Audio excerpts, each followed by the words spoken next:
Right. Good afternoon. Good evening. Hello, everyone. Today we will be reading, or finishing, or rather, at least doing parts 3 and hopefully part 4 of Treasure Island. Yes? It's going to be a quiet night again, I can already tell you.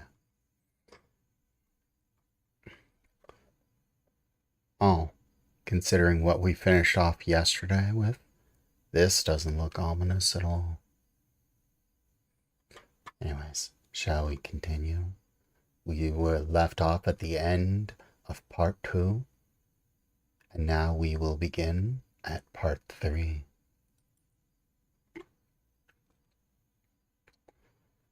Alright. Part 3, My Shore Adventure. Chapter 13, How I Began My Shore Adventure. The appearance of the island when I came on deck next morning was altogether changed, although the breeze had now utterly ceased. We had made a great deal of way during the night, and were now lying becalmed about a half-mile to the southeast of the low eastern coast. Gray-colored woods covered a large part of the surface.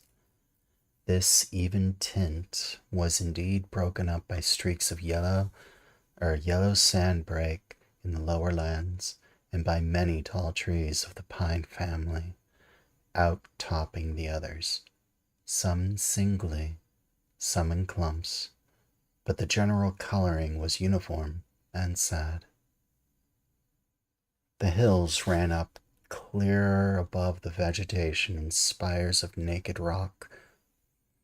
All were strangely shaped, and the spyglass, which was by 300 or 400 feet the tallest on the island, was likewise the strangest in configuration, running up sheer from almost every side, and then suddenly cut off at the top like a pedestal to put a statue on.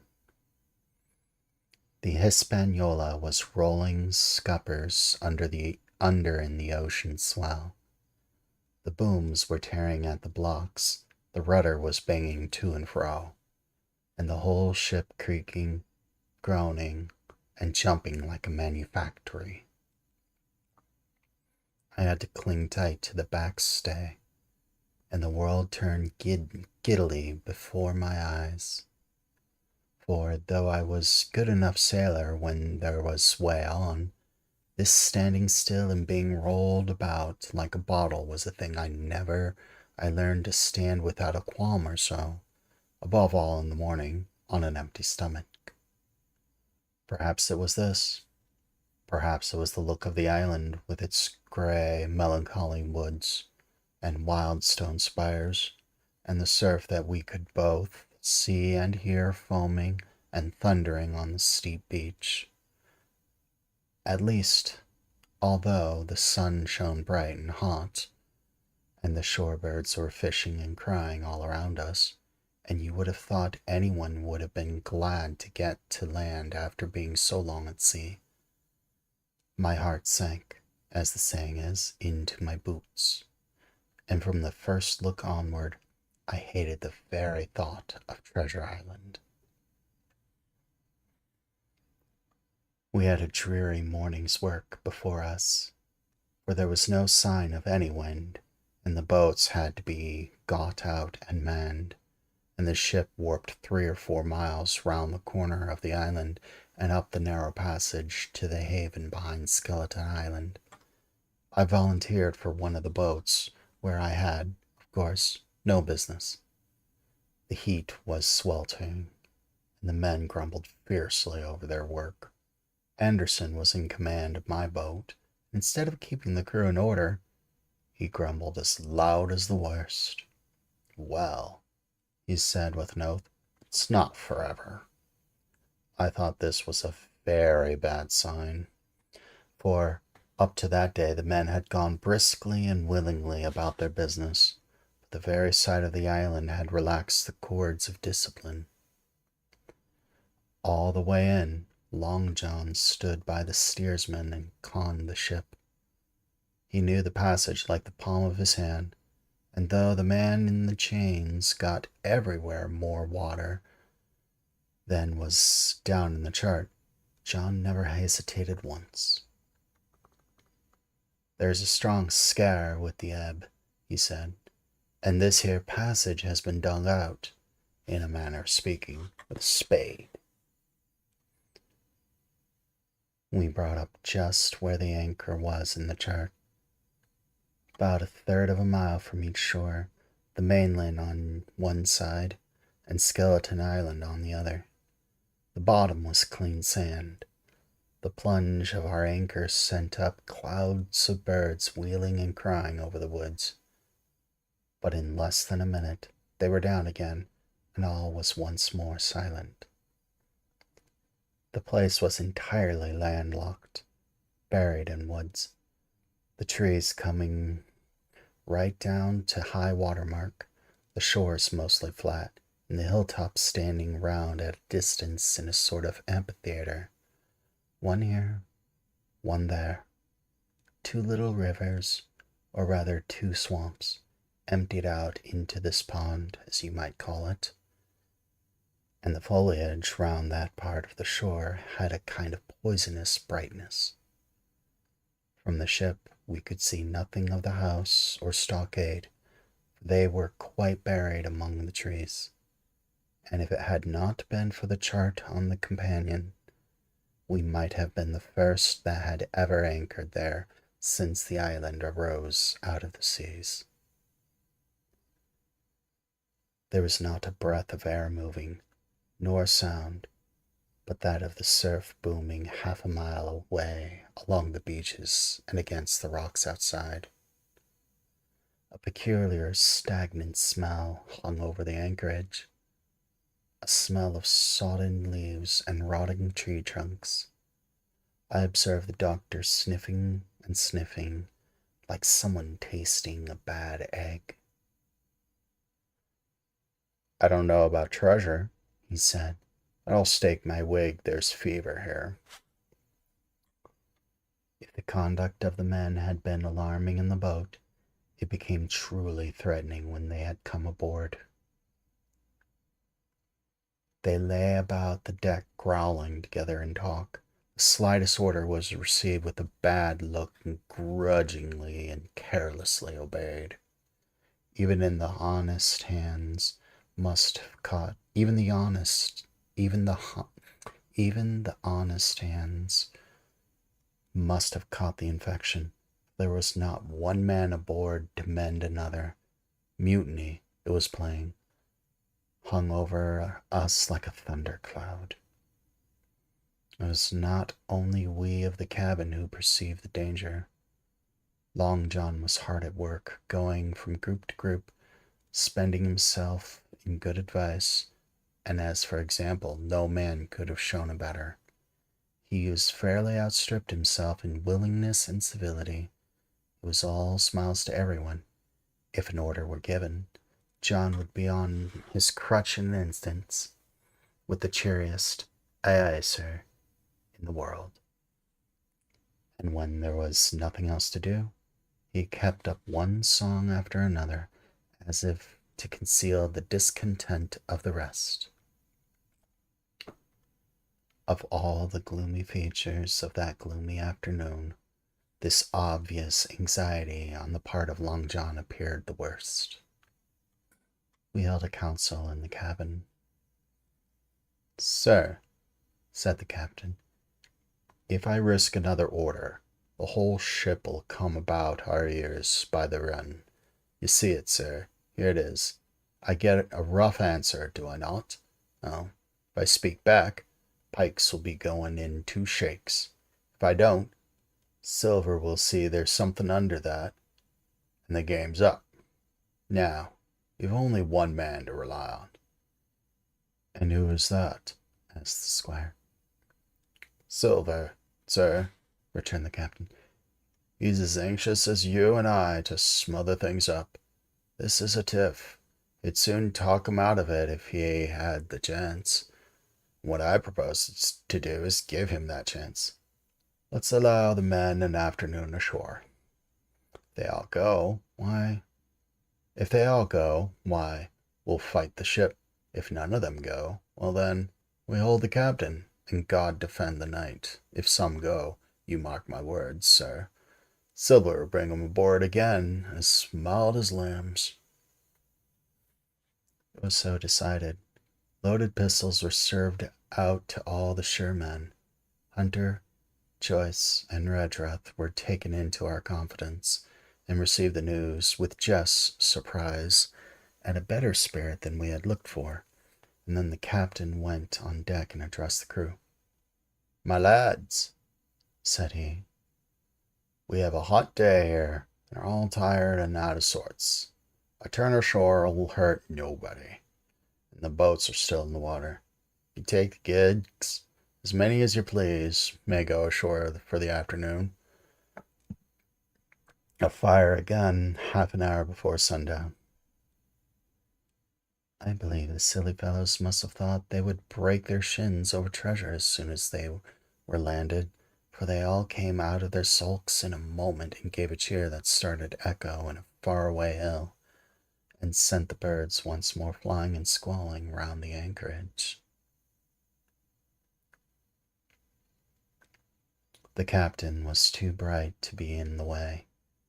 He whipped out of sight in a moment, leaving Silver to arrange the party, and I fancy it as well as he did so. Had he been on deck, he could no longer so much as have to pretend to not understand the situation. It was plain as day. Silver was the captain, and a mighty rebellious crew he had of it. The honest hands and I was soon to see it proved that there were such on board. Must have been very stupid fellows. Or rather, I suppose the truth was this, that all hands were disaffected by the example of the ringleaders. Only some more, some less, and a few, being good fellows in the main, could neither be led nor driven any further. It is one thing to be idle and skulk, and quite another to take a ship and murder a number of innocent men. At last, however, the party was made up. 6 fellows were to stay on board, and the remaining 13, including Silver, began to embark. Then it was that there came into my head the first of the mad notions that contributed so much to save our lives. If 6 men were left by Silver, it was plain our party could not take and fight the ship, and since only 6 were left, it was equally plain that the cabin party had no present need of my assistance. It occurred to me at once to go to shore. In a jiffy I had slipped over the side and curled up in the foresheets of the nearest boat, and almost at the same moment she shoved off. No one took notice of me. Only the bow oar sang, "Is that you, Jim? Keep your head down." Silver, from the other boat, looked sharply over and called out to know if that were me, and for the moment I began to regret what I had done. And from that moment I began to regret what I had done. The crew raced for the beach, but the boat I was in, having some start and being at once the lighter and better manned, shot far ahead of her consort, and the bow had struck among the shore-side trees, and I had caught a branch and swung myself and plunged into the nearest thicket, while Silver and the rest were still 100 yards behind. "Jim! Jim!" I heard him shouting. But you may suppose I paid no heed, jumping, dunking, and breaking through. I ran straight before my nose till I could run no longer. And that ends chapter 13.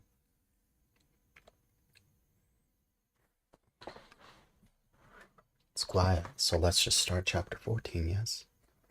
Although I want to drink of water first. There we go. Chapter 14. The First Blow. I was so pleased at having given the slip to Long John that I began to enjoy myself and look around me with some interest on the strange land that I was in. I had crossed a marshy tract full of willows, bulrushes, and odd, outlandish, swampy trees. I had now come out upon the skirts of an open piece of undulating, sandy country about a mile long, dotted with a few pines and a great number of contorted trees, not unlike the oak in growth, but pale in the foliage like willows. On the far side of the open stood one of the hills, with two quaint, craggy peaks shining vividly in the sun. I now felt, for the first time, the joy of exploration. The isle was uninhabited. My shipmates I had left behind, and nothing lived in front of me but dumb brutes and fowls. I turned hither and thither among the trees. Here and there were flowering plants, unknown to me. Here and there I saw snakes. One raised its head from a ledge of rock and hissed at me with a noise not unlike a spinning of a top. Little did I suppose that he was a deadly enemy, and that the noise was the famous rattle. Then I came to a long thicket of these oak-like trees, live or evergreen oaks. I heard afterwards that they should be called, which grew low in the sand like brambles, the boughs curiously twisted, the foliage compact like thatch. The thicket stretched down from the top of one of the sandy knolls, spreading and growing taller as it went, until it reached the margin of the broad, reedy fen, through which the nearest of the little rivers soaked its way into the acreage. The marsh was steaming in the strong sun, and the outline of the spyglass trembled through the haze. All at once, there began to go a sort of bustle among the bulrushes. A wild duck flew up with a quack, and another, and soon over the whole surface of the marsh a great cloud of birds hung screaming and circling in the air. I judged at once that some of my shipmates must be drawing near along the borders of the fen. Nor was I deceived, for I soon heard the very distant and low tones of human voice. As I continued to give ear, grew steadily louder and nearer. This put me in a great fear, and I crawled under cover of the nearest live oak, squatted there, hearkening, silent as a mouse. Another voice answered, and then the first, which I now recognized to be Silver's. Once more took up the story, and ran on for a long while in a stream, only now and again interrupted by the other.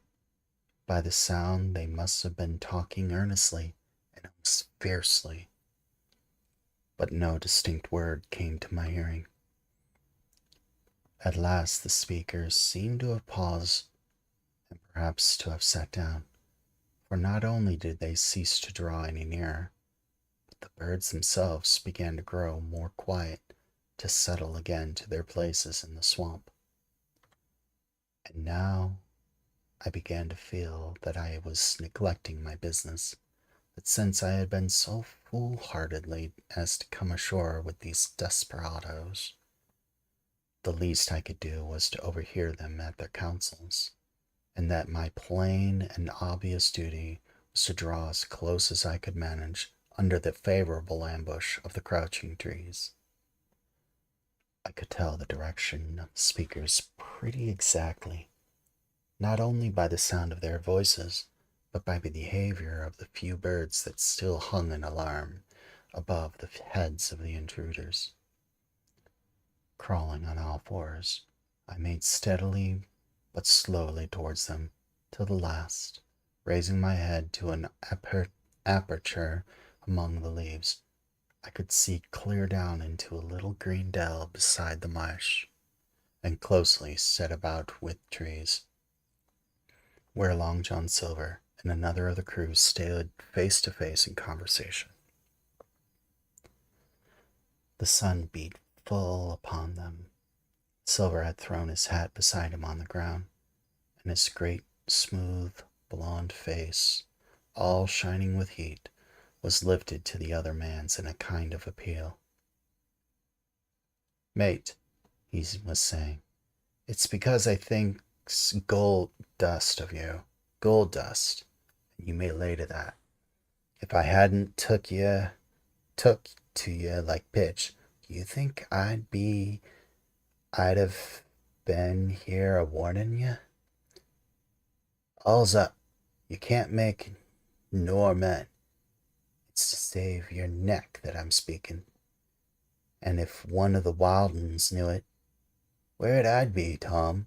Now tell me, where'd I be? Silver, said the other man, and I observed he was not only red in the face, but spoke as hoarse as a crow. His voice shook too, like a taut rope. Silver, says he, you're old, and you're honest, or has the name for it, and you've money too, which lots of poor sailors have it, and you're brave, or I'm mistook, and you'll tell me you'll let yourself be led away with that kind of mess of swabs? Not you.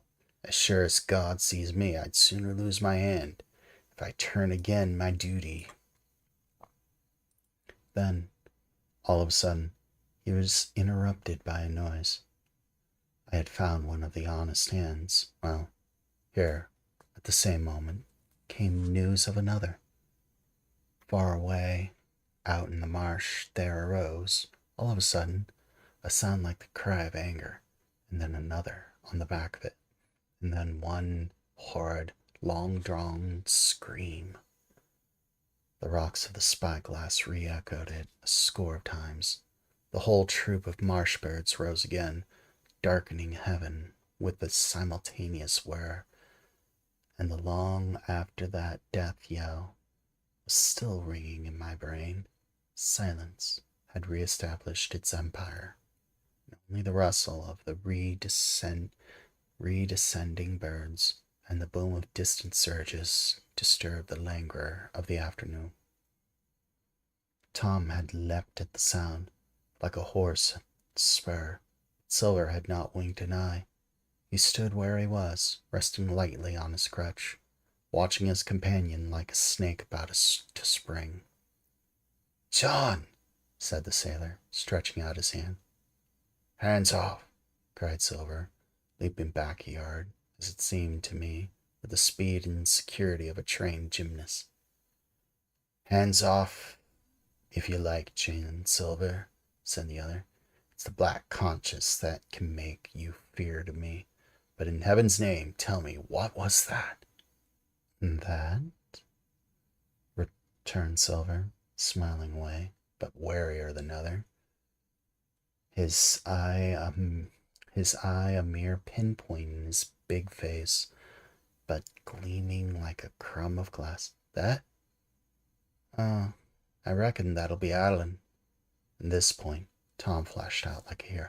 Alan, he cried, and rest his soul for a true seaman.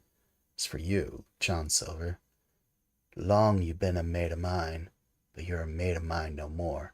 If I die like a dog, I'll die in my duty. You've killed Alan, have you?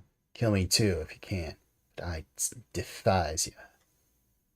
And with that, this brave fellow turned his back directly on the cook and set off walking for the beach. But he was not destined to go far.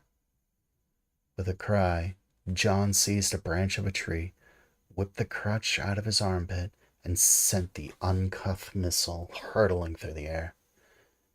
It struck Tom, point foremost, with stunning violence, right between the shoulder and the middle of his back. His hands flew up. He gave a sort of gasp and fell. Whether he was injured much or little, none could ever tell. Like enough, to judge from the sound, his back was broken on the spot. But he had no time given him to recover. Silver, agile as a monkey, even without a leg or crutch, was on top of him the next moment, and had twice buried his knife up to the hilt in that defenseless body. From my place of ambush, I could hear him pant aloud as he struck the blows. I do not know what it is. I do not know what it rightly is to faint, but I do know that for the next little while the whole world swam away from me in a whirling mist. Silver and the birds, and the tall spy-glass hilltop, going round and topsy-turvy before my eyes, and all manner of bells ringing and distant voices shouting in my ear. When I came again to myself, the monster had pulled himself together, his crutch under his arm, his hat upon his head. Just before him, Tom lay motionless on the sward. But the murderer minded him not a whit, glancing the blood-stained knife upon a wisp of grass. Everything else was unchanged, the sun shining mercilessly on the steaming marsh and the tall pinnacle of the mountain. I could scarce persuade myself that murder had actually done, and a human life cruelly cut short and a moment since before my eyes.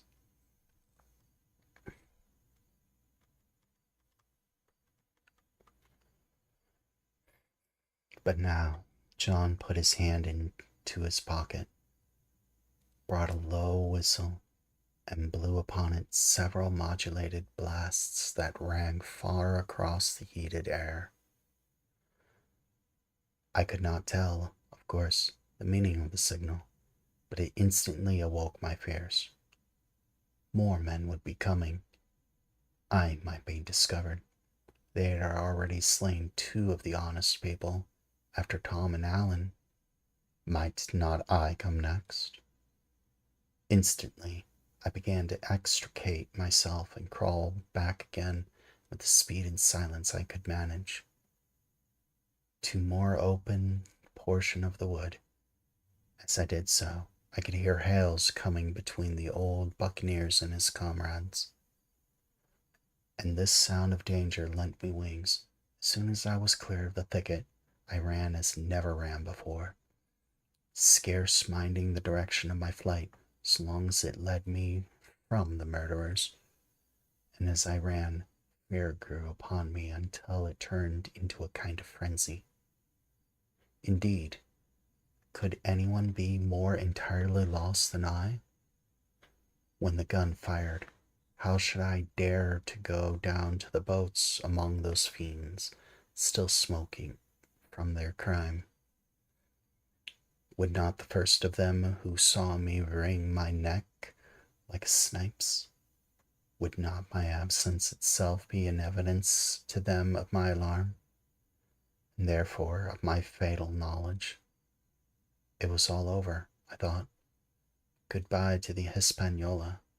Goodbye to the squire, doctor, and the captain. There was nothing left for me but death by starvation, or death by the hands of the mutineers.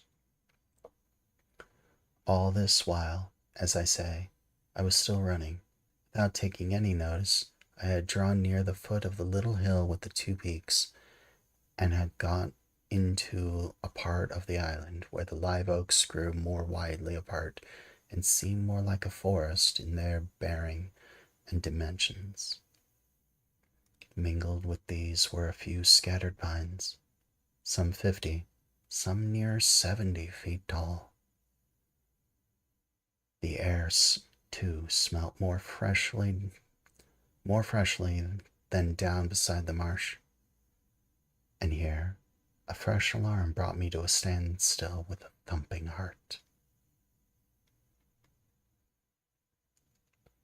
That ends chapter 14.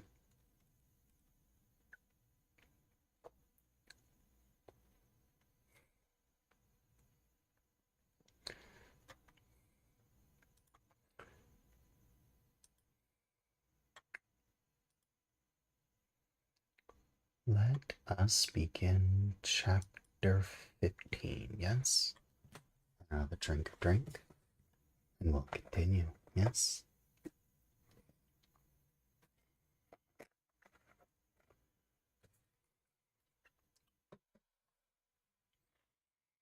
Alright, chapter 15, The Man of the Island. From the side of the hill, which were here steep and stony, a spout of gravel was dislodged and fell rattling and bounding through the trees. My eyes turned instinctively in that direction, and I saw a figure leap with great rapidity behind a trunk of a pine. What it was, whether bear or man or monkey, I could in no wise tell. It seemed dark and shaggy. More I knew it not, but the terror of this new apparition brought me to a stand. I was now, it seemed, cut off from both sides. Behind me, murderers. Before me, this lurking nondescript. And immediately I began to prefer the dangers that I knew to those I knew not. Silver himself appeared less terrible in contrast with this creature of the woods, for I turned on my heel, looking sharply behind me over my shoulder, and began to retrace my steps in the direction of the boats. Instantly the figure appeared, and making a wide circuit, began to head me off. I was tired at any rate, but I had been as fresh as when I rose. I could see it in the vein for me to contend in speed with such an adversary. From trunk to trunk the creature flitted like a deer, running man-like on two legs, but unlike any man I had ever seen, stooping almost double as it ran. Yet a man it was, and I could no longer be in doubt of that. I began to recall what I had heard of cannibals. I was within an ace of calling for help, but the mere fact that he was a man, however wild, had somewhat reassured me, and my fear of Silver began to revive in proportion. I stood still, therefore, and cast about for some method of escape. I was so thinking, the recollection of my pistol flashed in my hand. As soon as I remembered I was not defenseless, courage glowed again in my heart, and I set to face resolutely for this man of the island, and walked briskly towards him. He was concealed by this time behind another tree trunk, but he must have been watching me closely, for as soon as I began to move in his direction, he reappeared and took a step to meet me, then hesitated, drew back, came forward again, and at last, to my wonder and confusion, threw himself on his knees and held out his clasped hands in supplication. At that, I once more stopped. "Who are you?" I asked. "Ben Gunn," he answered, and his voice sounded hoarse and awkward, like a rusty lock. "I'm poor Ben Gunn, I am. I haven't spoke with a Christian these 3 years." I can now see that he was a white man like myself, and that his features were even pleasing. His skin, whenever it was exposed, was burnt by the sun. Even his lips were black, and his fair eyes looked quite startling in so dark a face. Of all the beggar men I had seen or fancied, he was the chief for raggedness. He was clothed with tatters of an old ship's canvas and an old sea cloth, and this extraordinary patchwork was all held together by a system of the most various and incongruous fastenings, brass buttons, bits of stick, and loops of terry gas skin. About his waist he wore an old brass-buckled leather belt, which was the one thing solid in his whole accoutrement. 3 years, I cried. Were you shipwrecked?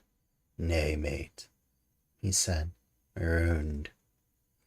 I had heard the word, and I knew it stood for a horrible kind of punishment common enough among the buccaneers, in which the offender is put ashore with a little powder and shot and left behind on some desolate and distant island.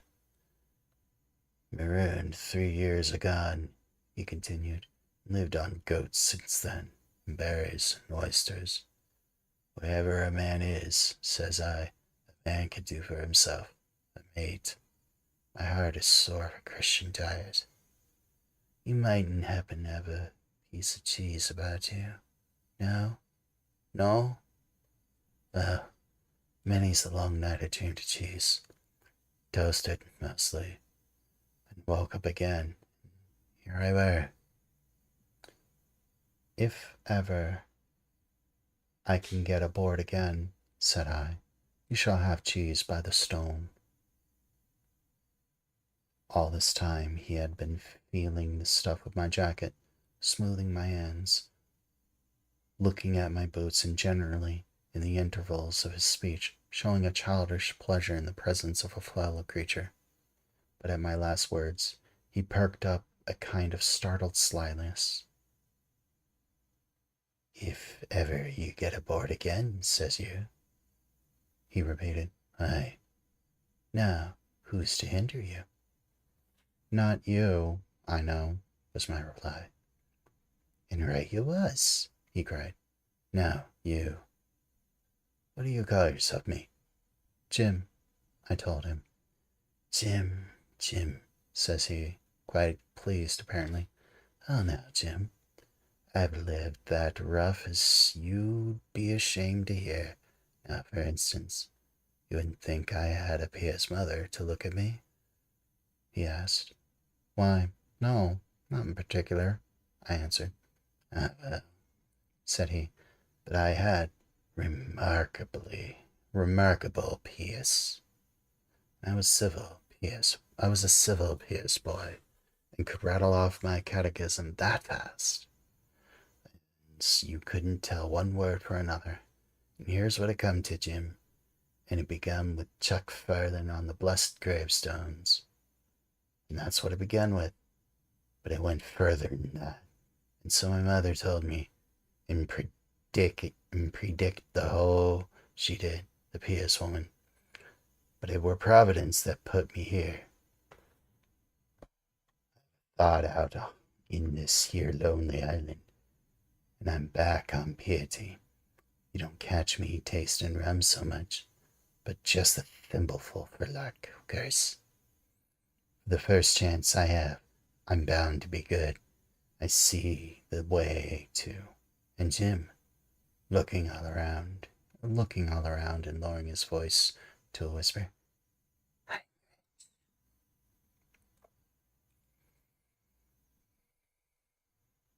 I now felt sure that the poor fellow had gone crazy in his solitude.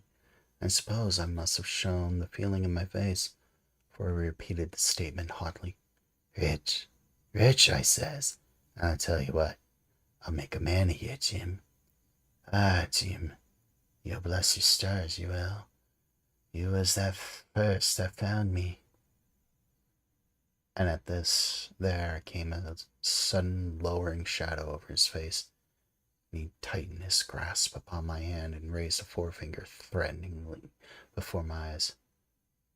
Now, Jim, you tell me true. That ain't Flint's chip, he asked. At this, I had a happy inspiration. I began to believe I had found an ally, and I answered him at once. It's not Flint's chip, and Flint is dead, but I'll tell you true, as you ask me. There are some Flint's hands aboard. Worse luck for the rest of us. Not a man with one leg, he gasped. Silver? Silver, says he. That were his name. He's the cook, and ringleader, too. He was still holding me by the wrist, and at that he gave it quite a ring. If you was sent by Long John, he said, I'm as good as pork, and I know it. But where was you, do you suppose? I had made up my mind in a moment, and by way of answer told him the whole story of our voyage and the predicament in which we found ourselves. He heard me with the keenest interest, and when I had done, he patted me on the head. You're a good lad, Jim, he said, and you're all in a clove hitch, ain't you? Well, you just put your trust in Ben Gunn. Ben Gunn's the man to do it. Wouldn't you think it likely, now that your squire would prove a liberal-minded one in case of help, him being in a clove hitch, as you remark? I told him the squire was the most liberal of men. Aye, but you see, returned Ben Gunn, I didn't mean giving me a gate to keep and a suit of livery clothes and such. It's not my mark, Jim.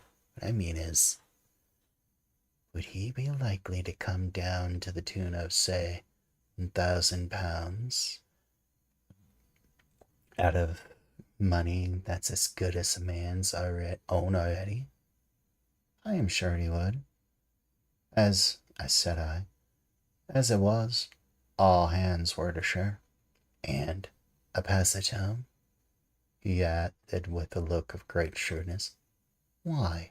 I cried. The squire's a gentleman. And besides, if we got rid of the others, we should want you to help with the work the vessel home. Ah, said he, so you would. And he seemed very much relieved. Now, I'll tell you what, he went on. So much I'll tell you, and no more. I were in Flint's ship when he buried the treasure. He and 6 strong seamen. They was ashore nigh on a week, and us standing off on in the old waters.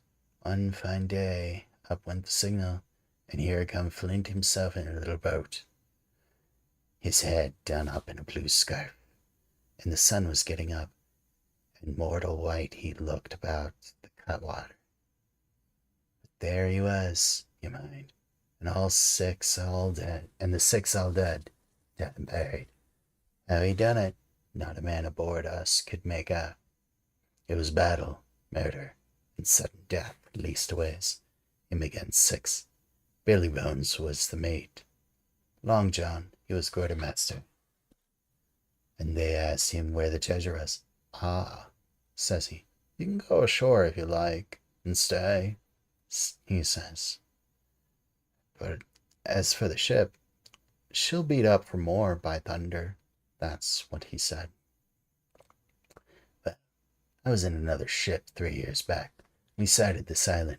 Boys, said I, here's Flint's treasure. Let's land and find it. The captain was displeased at that, but me messmates were all of a mind and landed. 12 days later they looked for it. Every day they had the worst word for me, until one fine morning all hands went aboard. As for you, Benjamin Gunn, says they, here's a musket, they says, and a spade, and a pickaxe. You can stay here and find Flint's money for yourself, they says. Well, Jim, 3 years have I been here, not a bite of Christian diet from that day to this. But now you look here. Look at me. Do I look like a man before the mast? No, says you. Nor I weren't. Neither I says. And with that he winked and pinched me hard. Just you mentioned them words to your squire, Jim. Nor, he went on, nor he weren't. Neither, that's the words. 3 years he were the man of this island. Light and dark, fair and rain, and sometimes he would think upon a prayer, says you. And sometimes he would think of his old mother. So be as she's alive, you'll say. But most part of Gun's time, this is what you'll say. The most part of his time was took up with another matter, and then you'll give him a nip, like I do. And he pinched me again in the most confidential manner. Then, he continued, then you'll be up, and you'll say this, Gun is a good man, you'll say, and he put a precious sight more confidence. A precious sight, mind that, in a gentleman born than in these gentlemen of fortune having been one himself. Well, I said, I don't understand one word of what you've been saying, but that's neither here nor there. For how am I to get on board? Ah, said he, that's the hitch for sure. There's my boat that I made with my 2 hands to keep her under the white rock. If worse come to worse, we might try that after dark. Hi, he broke out. What's that? For just then, the sun had still an hour or two to run, and all the echoes of the island awoke with the bellowed thunder of a cannon. They have begun to fight, I cried. Follow me. And I began to run towards the anchorage, my terrors all forgotten, while close at my side the marooned man in his goatskins trotted easily and lightly. Left, says he. Keep your hand left, mate Jim, under the trees with you. There's where I killed my first goat. They don't come down here now. They're all mast-headed on them mountings for the fear of Benjamin Gunn. Ah, and there's the cemetery, you must have meant. See the mans? I come here and prayed, nows and thens, when I had thought maybe a Sunday would be about due. It weren't quite a chapel, but it seemed more solemn-like. And then, says you, Ben Gunn was sure-handed, no chaplain, no so much as a Bible and a flag, you says. And so he kept talking as I ran, neither expecting nor receiving any answer. The cannon shot was followed after a considerable interval by a volley of small arms. Another pause, and then, not a quarter of a mile in front of me, I beheld the Union Jack aflutter in an air above a wood. And that is the end of part 3. Hello, Lance. Good evening to you.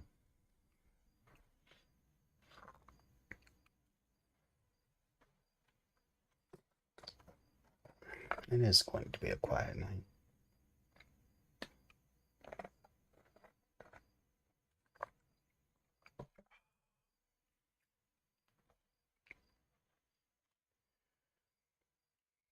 Let's get right into the next part, yes? Part 4, Stockade.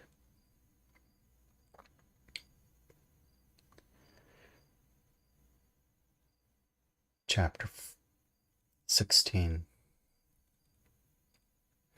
Narrative continued by the doctor. How the ship was abandoned.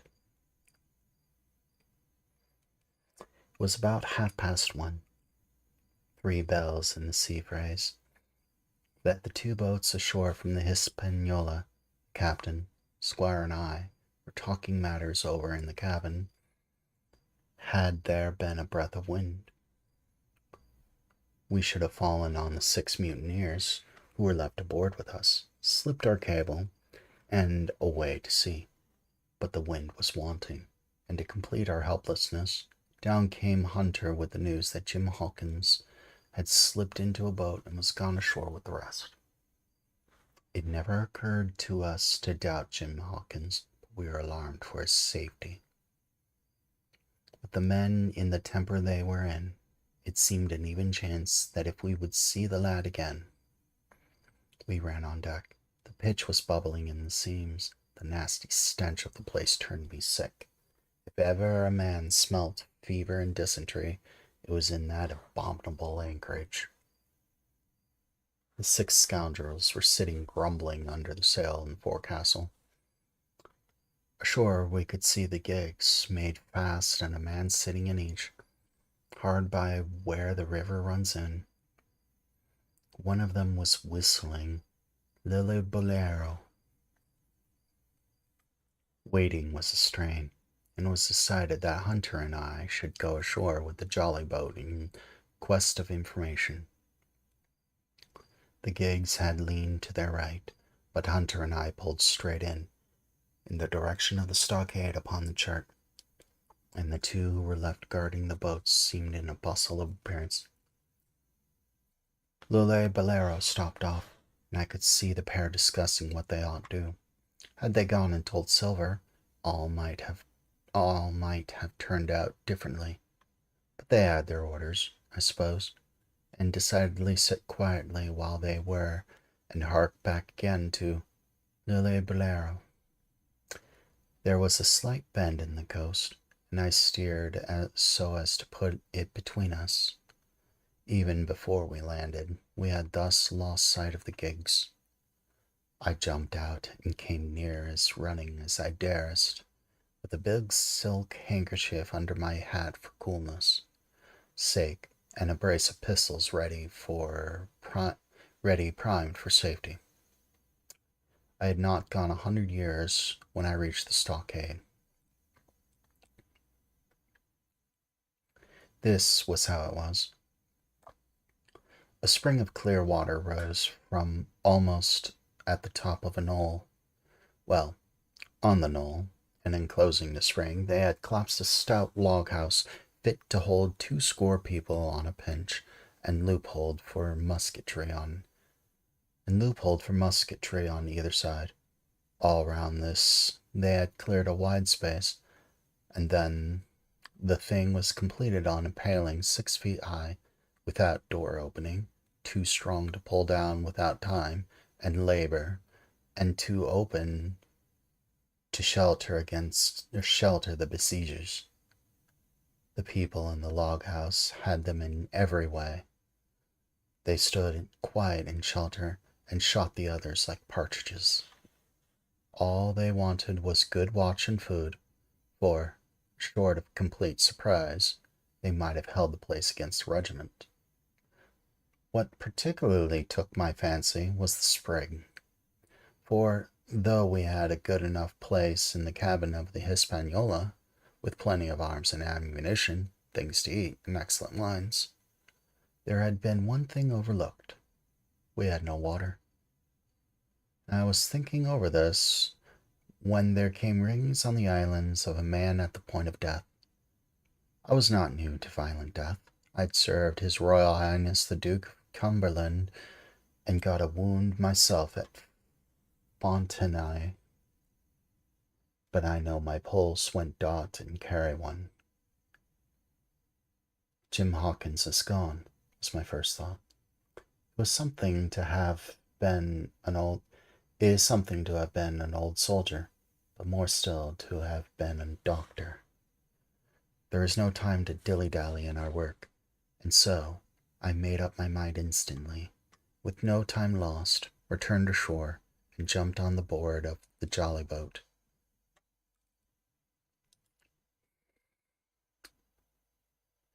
By good fortune, Hunter pulled a good oar.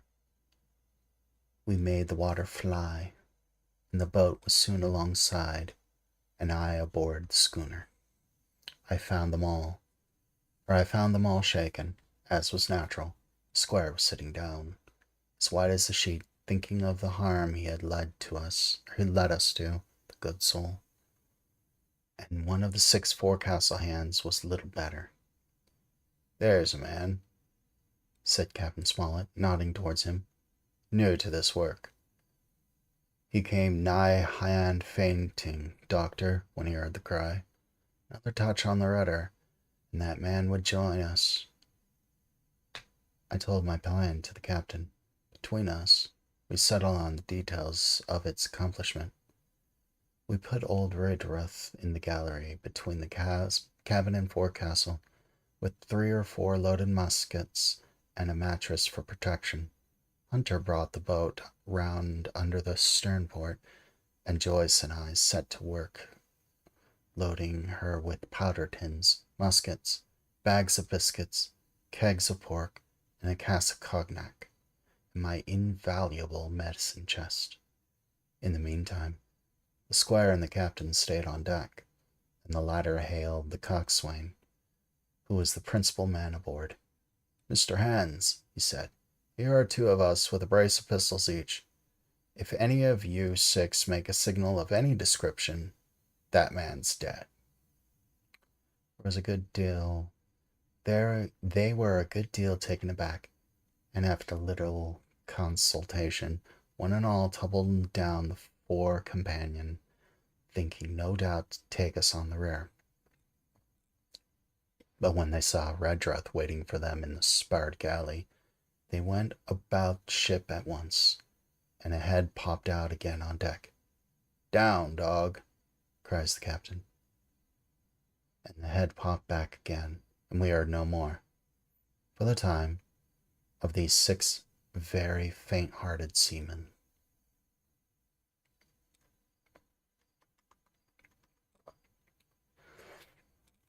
By this time, tumbling things in as they came, we had the jolly boat loaded as much as we dared. Joyce and I got out through the sternport, and we made for shore again as fast as oars could take us. This second trip fairly aroused the watchers along the shore. Lolly-Bolero was dropped again, and just before we lost sight of them behind the little point, one of them whipped ashore and disappeared.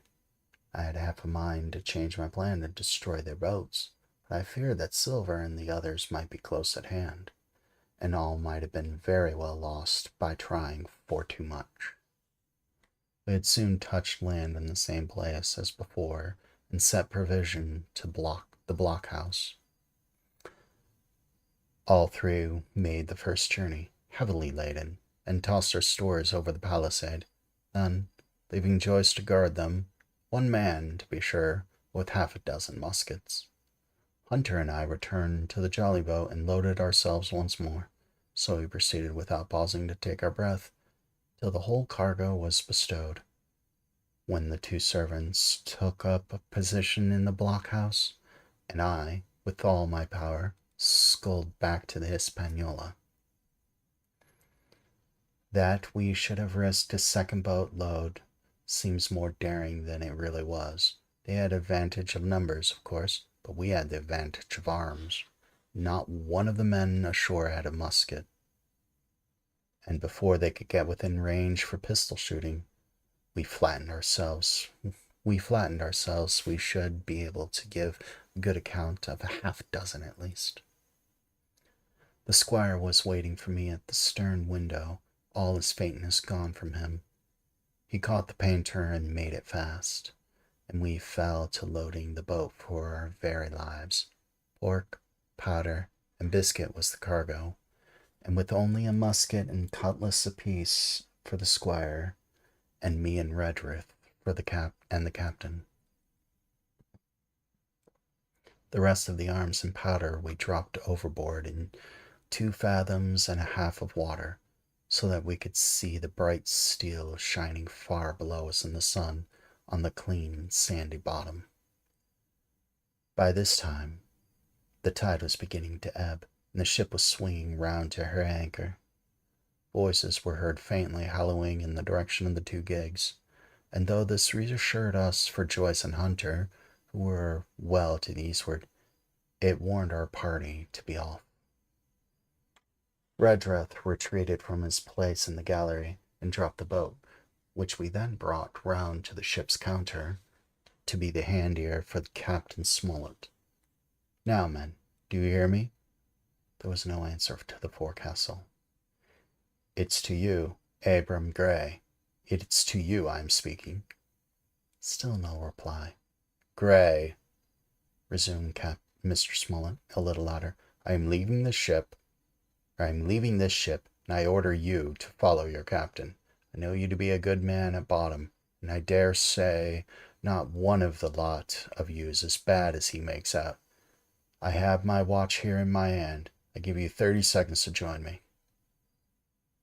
There was a pause. "Come, my fellow, or my fine fellow," continued the captain. "Don't hang so long in stays. I'm risking my life and the lives of these good gentlemen every second." There was a scuffle, a sound of blows, and out burst Abraham Gray with a knife cut on the side of his cheek, and he come running to the captain like a dog to the whistle. "I'm with you, sir," says he. The next moment he and the captain had dropped aboard us, and we had shoved off and given way. We were clear out of the ship, but not yet ashore in our stockade. That ends that chapter. We'll continue the next one after another drink, yes? We're sailing past these chapters. That was what? 4 chapters? 4 chapters in an hour. That's about right, actually.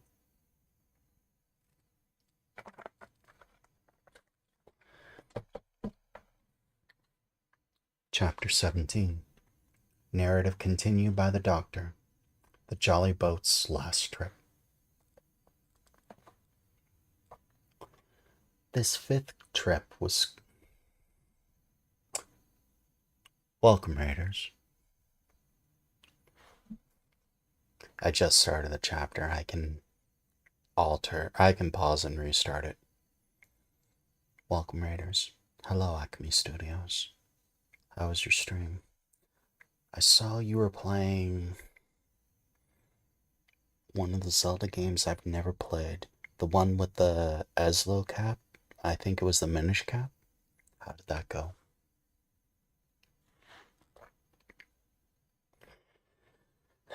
We'll restart this chapter, yes?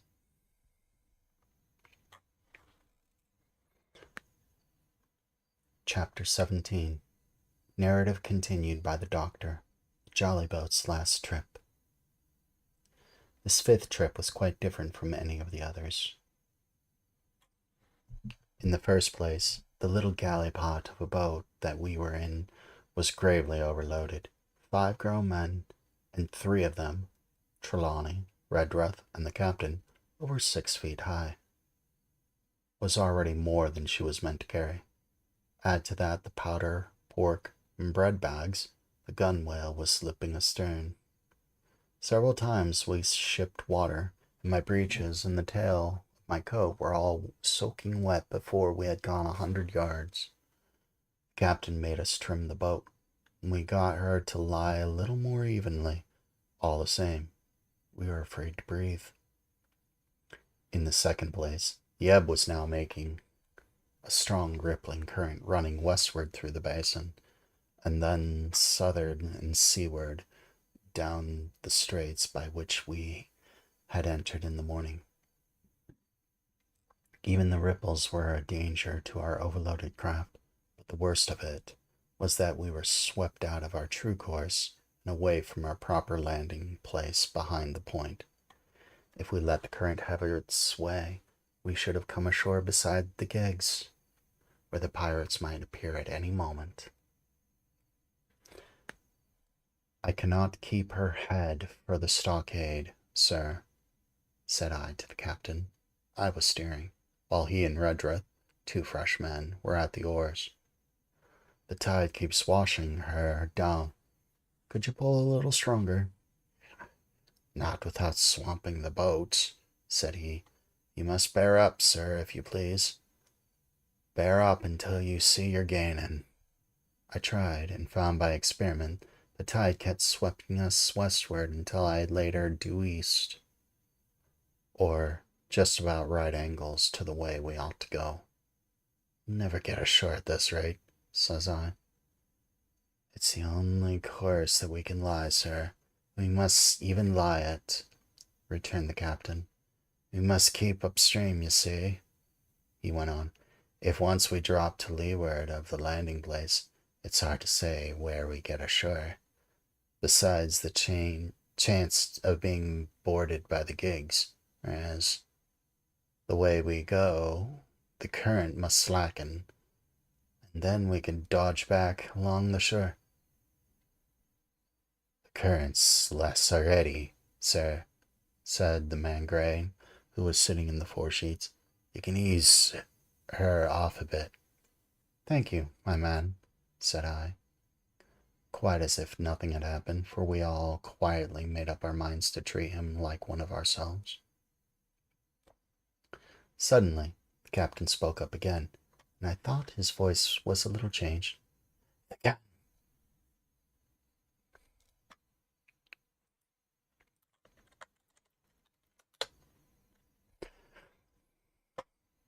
should have thought of that, said I, for I was sure he was thinking of bombardment of the fort. They could never get that gun ashore, and if they did, they could never haul it through the woods. Look astern, Doctor. We'd entirely forgotten the long line, and there, to our horror, were the 5 rogues busy about her, getting off her jacket, as they called the stout tarpaulin cover under which we sailed. Not only that, but it flashed in my mind at the same moment that the round shot and the powder for the gun had been left behind, and a stroke with an axe would put it all in possession of the evil ones aboard or abroad. Israel was Flint's gunner, said Gray hoarsely.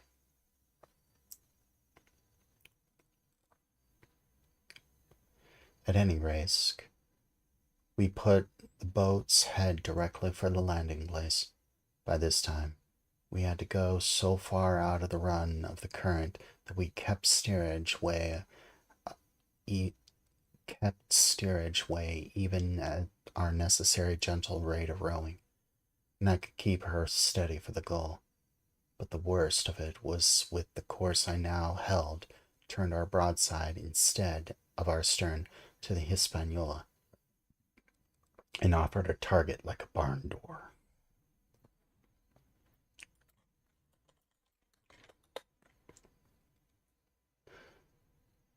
I could hear as well as see that brandy-faced Israel hands plumping down a round shot on the deck. Who's the best shot? Asked the captain. Mr. Trelawney, out and away, said I. Mr. Trelawney, will you please pick me off one of these men, sir? Hands, if possible. Trelawney was as cool as steel. He looked to the priming of his gun. Now, cried the captain, easy with that gun, or you'll swamp the boat. All hands stand by to trim her when he aims. And Squire raised his gun. The rowing ceased, and we leaned over to the other side of the bounds, and all was so nicely contrived that we did not ship a drop.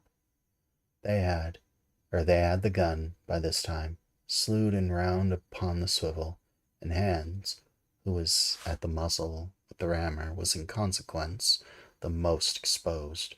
However, we had no luck, for just as Trelawney fired, down he stooped, and the ball whistled over him, and it was one of the other 4 who fell. The cry he gave was echoed not only by his companion on board, but a great number of voices from the shore. Looking in that direction, I saw the other pirates trooping out from among the trees and trembling in their places in the boats. Here comes the gigs, sir, said I. Give way, then, cried the captain. We mustn't mind if we swamp her now. We can get her ashore. If we can't get her ashore, all's up. Only one of the gigs is being manned, sir, I added. The crew of the other most likely going round by shore to cut us off. They'll have a hot run, sir, returned the captain. Jack's assured, you know. Not that I mind. It's not them I mind. It's the round shot. Carpet, walls, my lady's maid couldn't miss. Tell us, Squire, when you see the match, and we'll hold and we'll hold water.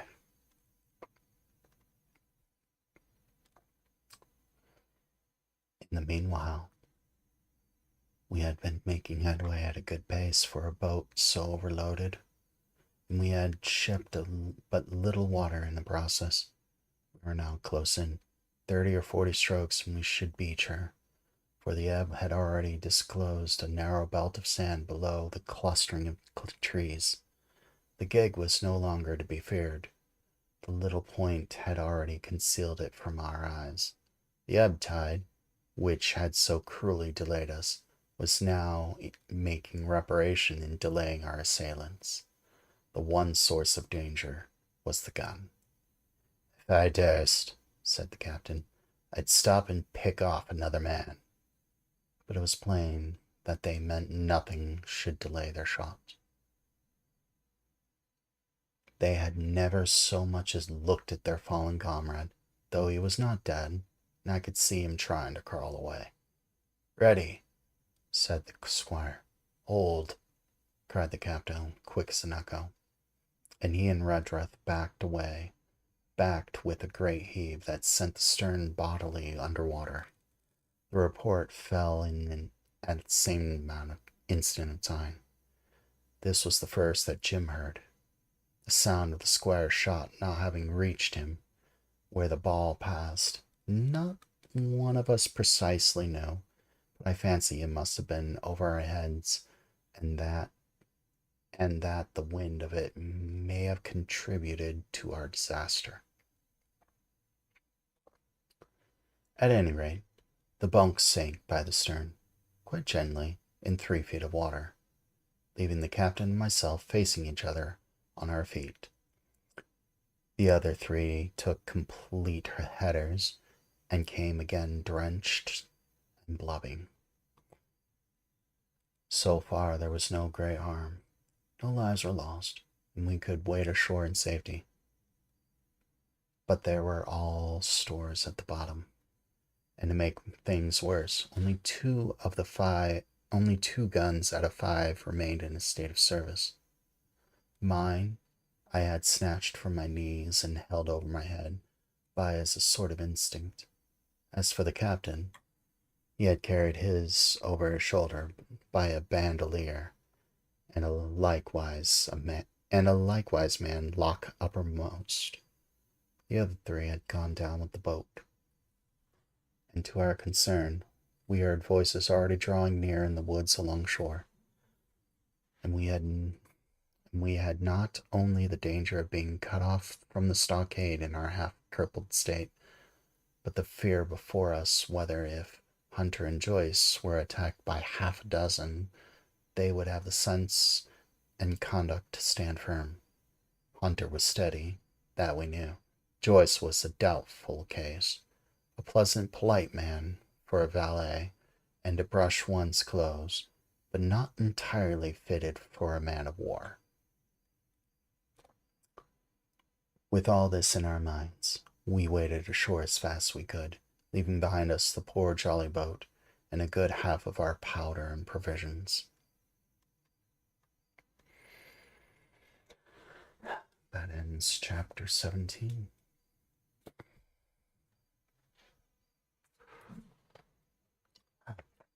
This language is kind of hard to read. I'm not gonna lie.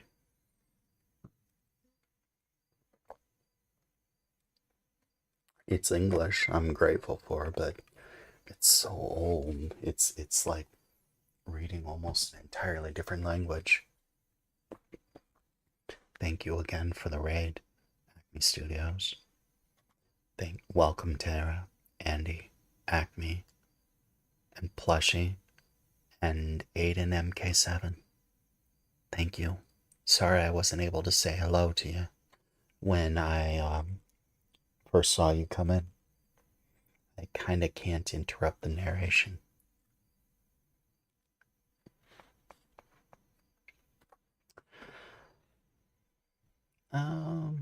British English? Maybe. It's old, like 1800s, maybe 1700s.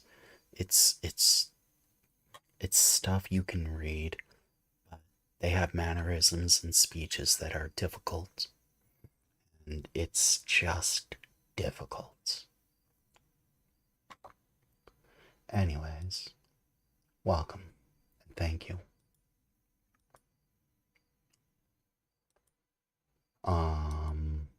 Shall we continue? Yes? Wow, it's so warm. More old English text. Maybe not quite as bad as Shakespearean, but I'm not gonna lie, it's not terribly too far from it. I could speak most of it, but I keep wanting to say words in the way I want to say them, rather than the way the book has them, you know? Alright, continuing. Chapter 18. Narrative continued by the Doctor. End of the first day's fighting. We made our best speed across the strip of wood that now divided us from the stockade, and at every step we took the voices of the buccaneers ring nearer. Soon we could hear their footfalls as they ran, and the cracking of the branches as they breasted across the thicket. I began to see we should have a brush for it in earnest, and looked to my priming. "Captain," said I, "Trelawney is the dead shot. Give him your gun. His own is useless." They exchanged guns, and Trelawney, silent as cool as he had been since the beginning of the bustle, hung a moment on his heel to see that all was fit for service. At the same time, observing Gray to be unarmed, I handed him my cutlass. It did all our hearts good to see him spit in his hand, knit his brows, and make the blade sing through the air. It was plain from every line of his body that our new hand was worth his salt. 40 paces farther, we came to the edge of the wood and saw the stockade in front of us. We struck the enclosure about the middle of the south side, and almost at the same time, 7 mutineers, Job Anderson, the boatswain, at their head, appeared in full cry in the southwestern corner. They paused as if taken back, and before they recovered, not only the squire and I, but Hunter and Joyce from the blockhouse had time to fire. The 4 shots came in rather a scattering volley, but they did the business. One of the enemy actually fell, and the rest, without hesitation, turned and plunged into the trees. After reloading, we walked down outside the palisade to see the fallen enemy. He was stone dead, shot through the heart. We began to rejoice our good success when, just at that moment, a pistol cracked in the bush. A ball whistled close past my ear, and poor Tom Redruth stumbled and fell his length on the ground. Both the squire and I returned the shot, but as we had nothing to aim at, it was probable we only wasted powder. Then we reloaded and turned our attention to poor Tom. The captain and Gray were already examining him, and I saw with half an eye that all was over. I believe the readiness of our return volley had scattered the mutineers once more, for we were suffered without further molestation to get the poor old gamekeeper hoisted over the stockade and carried, groaning and bleeding, into the log-house. Poor old fellow. He had not uttered one word of surprise, complaint, fear, or even acquiescence from the very beginning of our troubles till now, when we laid him down in the log-house to die. He had lain like a Trojan behind his mattress in the gallery. He had followed every order silently, doggedly, and well. He was the oldest of our party by a score of years, and now, sullen, old serviceable servant, it was he that was to die. squire dropped down beside him on his knees and kissed his hand, crying like a child. "Be I going, doctor?" he asked. "Tom, my man," said I, "you're going home." "I wish I had a lick at them with the gun first," he replied. "Tom," said the squire, "say you forgive me, won't you?" "Would that be respectful like, from me to you, squire?" was the answer. "Howsoever, so be it. Amen." After a little while of silence, he said he thought somebody might read a prayer. "It's the custom, sir," he added apologetically. Not long after, without another word, he passed away.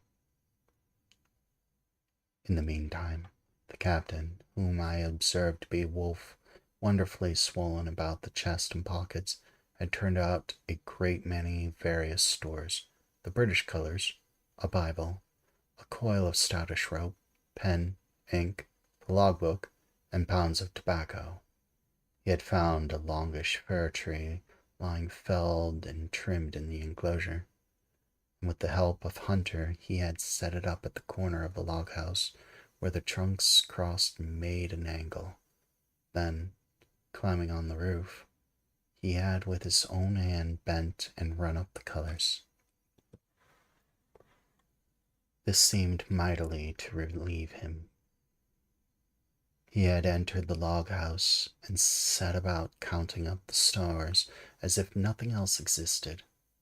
But he had an eye on Tom's passage for all that, and as soon as all was over, came forward with another flag and reverently spread it on the body. "Don't you take on, sir," he said, shaking the squire's hand. "All's well with him. No fear for a hand that's been shot down in his duty to captain and owner. It mayn't be a good divinity, but it's a fact." Then he pulled me aside. "Dr. Livesey," he said, "in how many weeks do you and Squire expect the concert?" I told him it was a question not of weeks, but months. That if we were not taken back by the end of August, Blandy was to send to find us, but neither sooner nor later. "You can calculate yours for yourself," I said. Yes," returned the captain, scratching his head, "making a large allowance, sir, for all the gifts of Providence. I should say we were pretty close hauled." "How do you mean?" "It's a pity, sir, we lost that second load, that's what I mean," replied the captain. "As for powder and shot, will do, but the rations are short, very short, so short, Dr. Livesey, that we're perhaps as well without that extra mouth." And he pointed to the dead body under the flag. Just then, with a roar and a whistle, a round shot passed high above the roof of the log house and plumped far beyond us in the wood. "Oh-ho!" said the captain. "Blaze away. You've little enough powder to spare, little enough powder already, my lads." At the second trial, the aim was better. The ball descended inside the stockade, scattering a cloud of sand, but doing no further damage. "Captain," said the squire, "this house is quite invisible from the ship. It must be the enemy flag they were aiming at. Would it not be wiser to take it in?" "Strike my colors!" cried the captain. "No, sir, not I." As soon as he said the words, I think we all agreed with him, for it was not only a piece of stout, seemingly good feeling, it was good policy besides, and showed our enemies that we despised their cannonade. Though all through the evening they kept thundering away. Ball after ball flew over or fell short and kicked up sand in the enclosure. But they had to fire so high that the shot fell dead and buried itself in the soft sand. We had no ricochet to fear, though one popped in through the roof of the log house and again through the floor. We soon got used to that sort of horseplay and minded it no more than a cricket. "There is one good thing about all this," observed the captain. "The wood in front of us is likely clear. The ebb has made a good while. Our stores should be uncovered. Volunteers to go and bring him pork." Gray and Hunter were the first to come forward. Well armed, they stole out of the stockade, but it proved a useless mission. Mutineers were bolder than we fancied, or they put more trust in Israel's gunnery. 4 out of every 5 of them were busy carrying off our stores and wading out with them to one of the gigs that lay close by, pulling an oar or so to hold steady against the current. Silver was in stern sheets in command, and every man of them was now provided with a musket from some secret magazine of their own. The captain sat down to his log, and here is the beginning of the entry. Alexander Smollett, master. David Lizzie, ship's doctor. Abraham Gray, carpenter's mate. John Trelawney, owner. John Hunter, Richard Joyce, owner's servants, landsmen, being all that is left faithful to the ship's company, with stores for 10 days at short rations, came ashore this day and flew British colors on the log house in Treasure Island. Thomas Redruth, owner's servant, landsman, shot by mutineers. James Hawkins, cabin boy. And at the same time I was wondering over poor Jim Hawkins' fate. A hail on the land side. "Somebody's hailing us," said Hunter, who was on guard. "Doctor, squire, captain, hello, Hunter, is that you?" And I ran into the door in time to see Jim Hawkins, safe and sound, come climbing over the stockade. That is the end of chapter 18.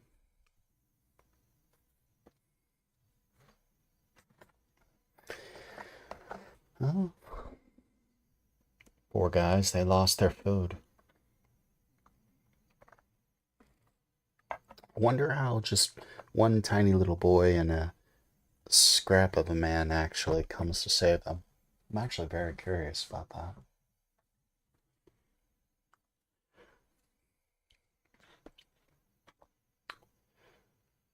Chapter 19. Narrative resumed by Jim Hawkins, the garrison in the stockade. As soon as Ben Gunn saw the colors, he came to a halt, stopped me by the arm, and sat down. "Now," said he, "there's your friends, sure enough. Far likely it's the mutineers." "That!" he cried. "Why, in a place like this, where nobody puts in but genuine fortune, silver would fly the jolly odger. You don't make no doubt of that. No, that's your friends. There's been blows, too, and I reckon your friends had the best of it. And here they are ashore in the old stockade, as was made years ago by Flint. Ah, he was the man to have a headpiece, was Flint. Barring rum, his match was never seen. He were afraid of none. Not he, only silver. Silver was that genteel." "Well," said I, "that may be so, and so be it. All the more reason I should hurry on and join my friends." "Nay, mate," returned Ben, "not you. You're a good boy, or I'm mistook, but you're only a boy. All told. Now, Ben Gunn is fly. Rum wouldn't bring me there, where you're going. Not rum wouldn't, till I see your born gentleman and gets on his words of honor. And you won't forget my words. A precious sight, that's what you'll say. A precious sight more confidence, and then nips him." He pinched me the 3rd time with the same cleverness.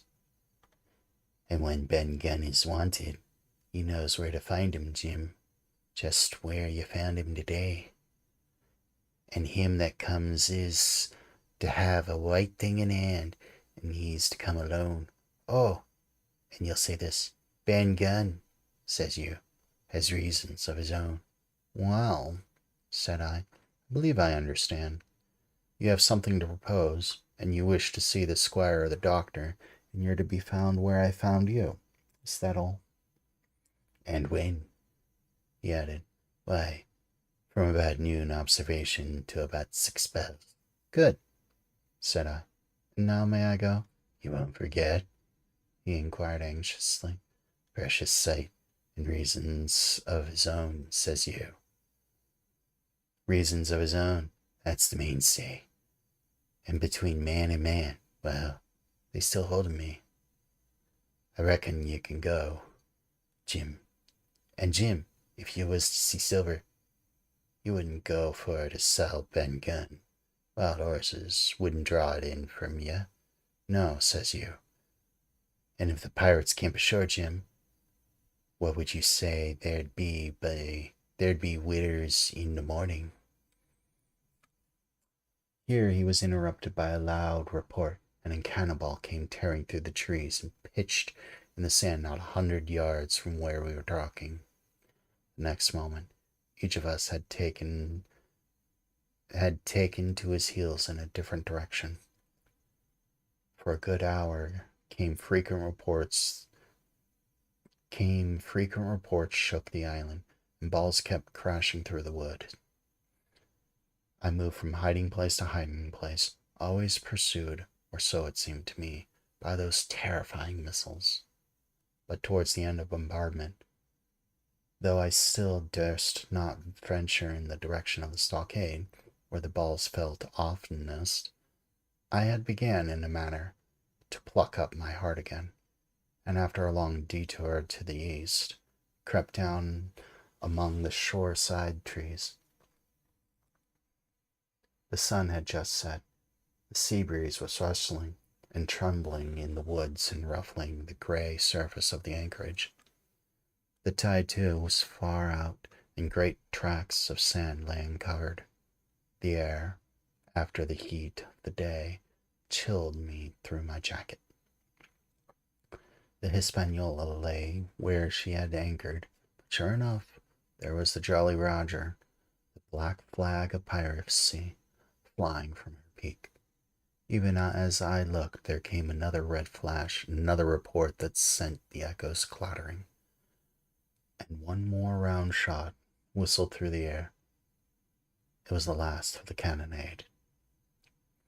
I lay for some time watching the bustle which succeeded the attack. Men were demolishing something with axes, and on the beach near the stockade. The poor jolly boat, I afterwards discovered. Anyway, near the mouth of the river, a great fire was glowing among the trees, and between the point and the ship was one of the gigs, kept coming and going. The men, who had seemed so gloomy, shouted at the oars like children, but there was sound in their voice which suggested rum. At length I thought I might return towards the stockade. It was pretty far down on the low sandy spit that encloses the anchorage to the east, and is joined at half water to Skeleton Island. And now, as I rose to my feet, I saw some distance further down the spit and rising from among low brushes an isolated rock, pretty high and peculiar white in color. It occurred to me that this might be the white rock of which Ben Gunn had spoken, and that some day or other a boat might be wanted, and I should know where to look for one. Then I skirted among the woods until I had regained the rear, or shoreward side of the stockade. I was soon warmly welcomed by the faithful party. I'd soon told my story and began to look about me. The log house was made of unsquared chunks of pine, roof, walls, and floor. The latter stood in several places as much as a foot or a foot and a half above the surface of the sand.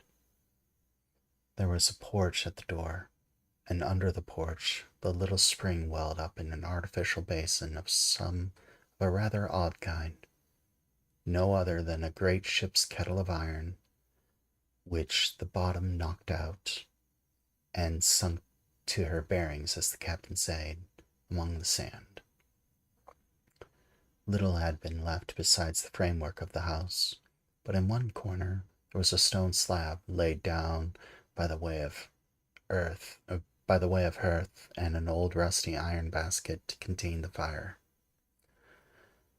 The slopes of the knoll and all the inside of the stockade had been cleared of timber to build the house, and we could see by the stumps what a fine and lofty grove had been destroyed. Most of the soil had been washed away or buried in drift after the removal of the trees, and only where the streamlet ran down from the kettle a thick bed of moss and some ferns and a little creeping bushes were still green among the sand. Very close around the stockade, too close for defense, they said, the woods still flourished high and dense, and all fair on the land side, but towards the sea a large admixture of live oaks. The cold evening breeze of which I had spoken whistled through every chink and rude building and sprinkled the floor with a continuous rain of fine sand. There was sand in our eyes, sand in our teeth, sand in our suppers, sand dancing in the spring at the bottom of the kettle, for all the world like porridge beginning to boil. Our chimney was a square hole in the roof, and it was but a little part of the smoke that found its way out, and the rest eddied about the house and kept us coughing and piping our eyes. Add to this that Gray, the new man, had his face tied up in a bandage for a cut he had got in breaking away from the mutineers, and that poor old Tom Redruth, still unburied, lay along the wall, stiff and stark, under the Union Jack. If we had been allowed to sit idle, we should have fallen in the blues, but Captain Smollett was never a man for that. All hands were called up before him, and he divided us into watches. The doctor and Gray, and I, for one, the squire, Hunter, and Joyce for the other. Though tired we all were, 2 were sent out for firewood, 2 more was sent to dig a grave for Redruth, the doctor was named cook, and I was put at sentry at the door. The captain himself went from one another, keeping up our spirits and lending a hand wherever it was wanted. From time to time the doctor came to the door for a little air to rest his eyes, which were almost smoked out of his head. Whenever he did so, he had a word for me. "That man Smollett," he said once, "is a better man than I am. And when I say that, it means a deal, Jim." This time he came and was silent for a while. Then he put his head on one side and looked at me. "Is this Ben Gunn a man?" he asked. "I do not know, sir," said I, "and I'm not very sure whether he's sane." "If there's any doubt about the matter, he is," returned the doctor. "A man who has been 3 years biting his nails on a desert island, Jim, can't expect to appear as sane as you or me. It doesn't lie in human nature." "Was it cheese you said he had a fancy for?" "Yes, sir, cheese." "Well, Jim," says he, just see the good that comes of being dainty in your food. You've seen my snuff box, haven't you? You never saw me take snuff, the reason being that in my snuff box I carry a piece of Parmesan cheese, a cheese made in Italy, very nutritious. Well, that's for Ben Gunn." Before supper was eaten, we buried old Tom in the sand, and stood round him for a while bareheaded in the breeze. A good deal of firewood had been got in, but not enough for the captain's fancy. He shook his head over it, and told us, "Must get back to this tomorrow rather livelier." Then we had eaten our pork, and each had a good stiff of good stiff glass of brandy grog. The three chiefs got together in a corner to discuss our prospects. It appears they were all at wit's end at what to do, the stores being so low that we must have been starved into surrender long before help came. But our best hope, it was decided, was to kill off the buccaneers until they either hauled down the flag or ran away with the Hispaniola. From 19, they were already reduced to 15. 2 others were wounded, and one at least, the man shot beside the gun, severely wounded. And if he were not dead, every time we aired a crack at them, we were to take it, saving our lives with the extremest care. And besides that, we had 2 able allies, the rum and the climate. As for the first, though we were about a half a mile away, we could hear them roaring and singing late into the night. As for the second, the doctor staked his wig, camped where they were in the marsh, and unprovided with remedies, the half of them would be on their backs before a week. So, he added, if we are not all shot down first, they'll be glad to be packing in the schooner. It's always a ship, and they can get to buccaneering again, I suppose. First ship that I ever lost, said Captain Smollett. I was dead tired, as you may fancy, when I got to sleep, which was not till after a great deal of tossing. I slept like wood, like a log of wood. The rest had long been up and already breakfasted and increased the pile of firewood about half as much again when I was wakened by a bustle and the sound of voices. Flag of truce, I heard someone say, and then immediately with a cry of surprise, to that, and at that, up I jumped, rubbing my eyes, ran to a loophole in the wall. That ends chapter 19. Wow, was not expecting a truce from Silver. Was expecting the pirate to just, destroy them.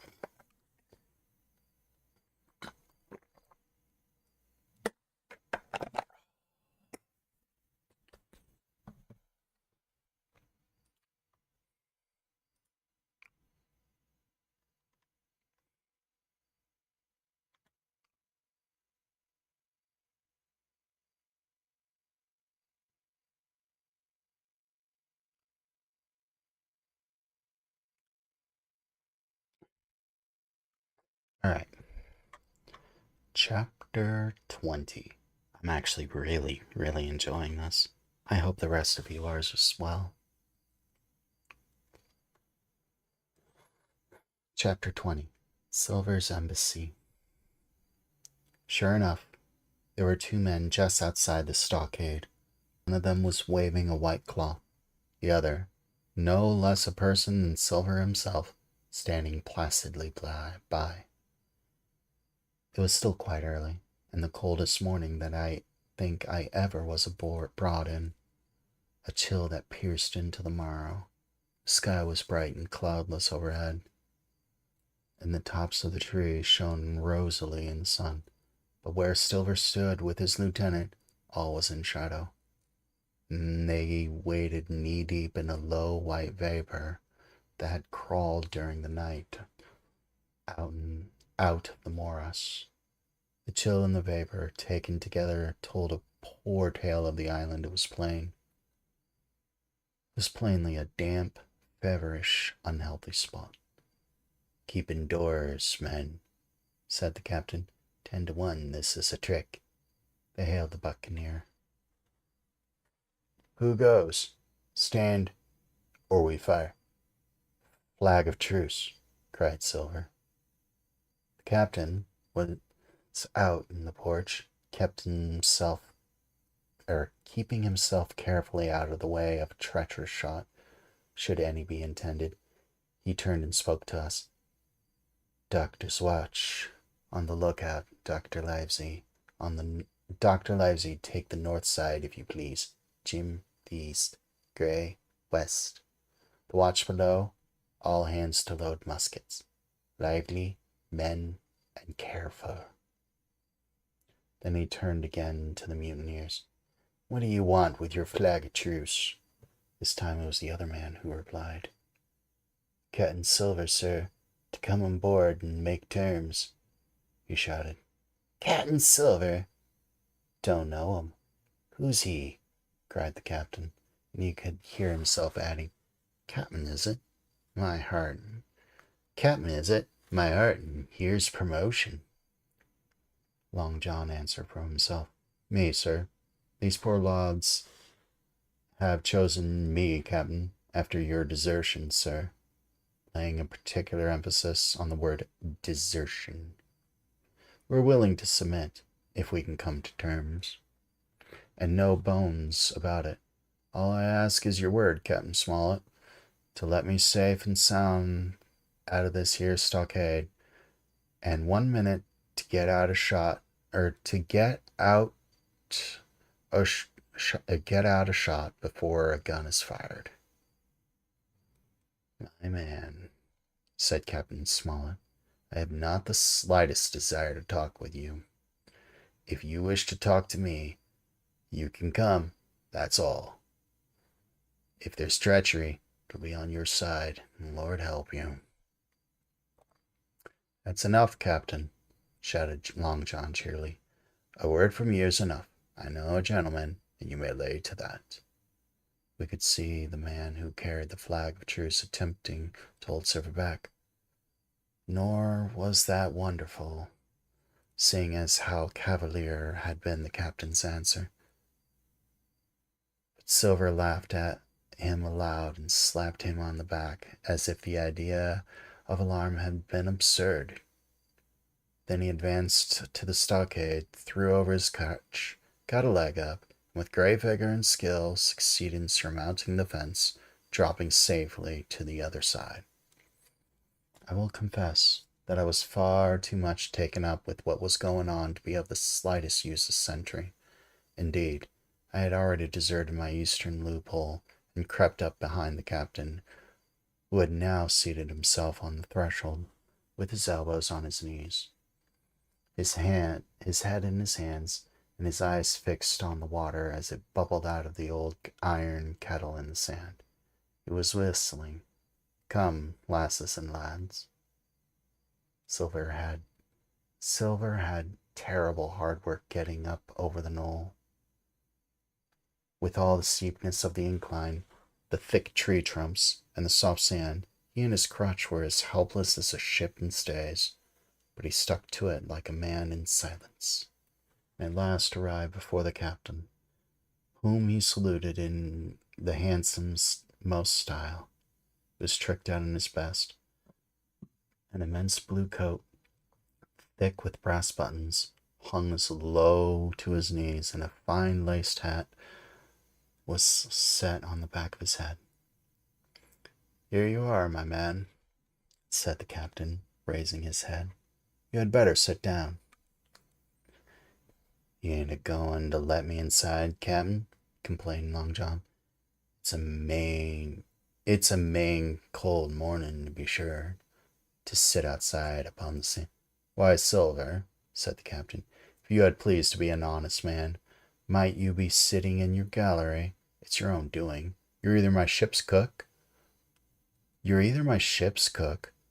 then you are treated handsome, or Captain Silver, common mutineer and pirate, and then you can go hang. Oh, Captain, returned the sea cook, sitting down as he had bidden on the sand. You'll have to give me a hand up again, that's all. Sweet pretty place you have it here. There's Jim. The top of the morning to you, Jim.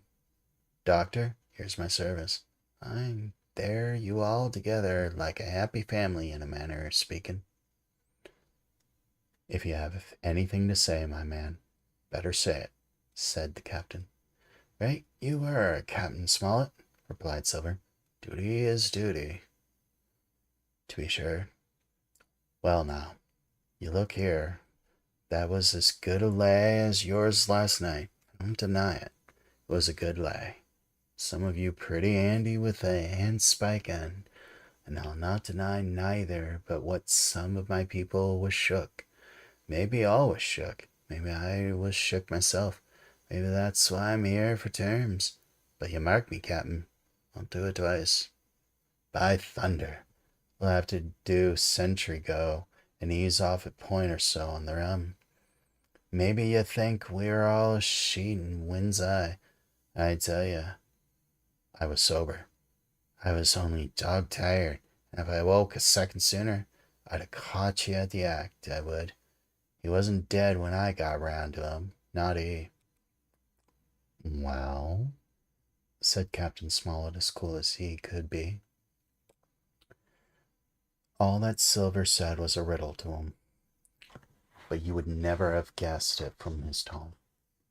As for me, I began to have an inkling. Ben Gunn's last words came to mind, and I began to suppose that he had paid the buccaneers a visit while they had all lay drunk together round the fire, and I had reckoned round with glee that we had only 14 enemies to deal with. Well, here it is, said Silver. We want that treasure. We'll have it. That's our point. You would just as soon save your lives, I reckon, and that's yours. You have a chart, haven't you? That's as may be, replied the captain. Oh, well, you have. I know that, returned Long John. You can be so husky with a man. There ain't a particle of service in that, and you may lay to it. What I mean is, we want your chart. Now, I never meant you no harm myself. That won't do with me, my man, interrupted the captain. We know exactly what you meant to do, and we don't care. For now, you see, you can't do it. And the captain looked at him calmly and proceeded to fill a pipe. If Abe Gray, Silver broke out. Avast there, cried Mr. Smollett. Gray told me nothing, and I asked him nothing. What's more, I would see you and him and this whole island blown clear out of the water into blazes first. So there's my mind for you, my man, on that. This little whiff of temper seemed to cool Stiller down. He had been growing nettled before, but now he pulled himself together. Like enough, said he. I would set no limits to what gentlemen might consider ship-shape, or might not, as the case were, and seeing as how you're about to take a pipe, Captain, I'll make so free as to do likewise. And he filled a pipe and lighted it, and the two men sat silently smoking for quite a while, now looking into each other's face, now stopping their tobacco, now leaning forward to spit. It was as good as the play to see them. Now, resumed Silver, here it is. You give us the chart to get the treasure by, and drop shooting poor seamen and stoving off their heads in wild sleep. You do that, we'll offer you a choice. Either you come aboard with us, come aboard along us, once the treasure is shipped, and then I'll give you my affidavit, upon my word of honor, to clap you somewhere safe for sure. If that ain't to your fancy, some of my hands being rough and having old scores on account of hazing, then you could stay here, you can. I'll divide stores for you, man for man, and I'll give you my affidavit as before to speak on first ship I sight and send 'em here to pick you up. Now, you'll own that's talking. Handsomer you couldn't look to get, and now you, I hope, raising his voice, that all hands in this here blockhouse will overhaul my words, for what is spoke to one is spoke to all.